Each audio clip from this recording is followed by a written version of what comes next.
ng gabi dahil walang laman ang kanyang bituka. At nakakita na naman tayo ng isang pang-ihaw o tinatawag na babuyan dito sa Masinloc mga kasilip. Ayan o, at medyo malapad-lapad to. At hinawakan ko na yung buntot. Magaling kang kupal ka. Pa sa pagkakapana at medyo malapad-lapad na itong nakuha natin ito. At panigurado na talaga ang ating ihawin bukas. Uy, sana all! Nakakita na naman tayo ng isda. Patay kang panggata ka. Gago! Kaya na ang ating nakukuhang panggata mga kasilip. Kaya panigurado na ang ating gagataan. Mahimik ka. Yan.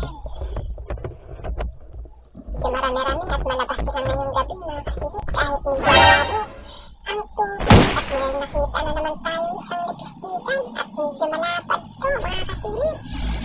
At doon natin padadaanin sa kabila. Yan, at pinalusot natin sa kabila dahil mahirap nang hugutin. Kung doon pa natin hugutin sa kabilang pinagpanaan. Ang ginagamit niya yon, utak, hindi Napakabilog puso. ng kanyang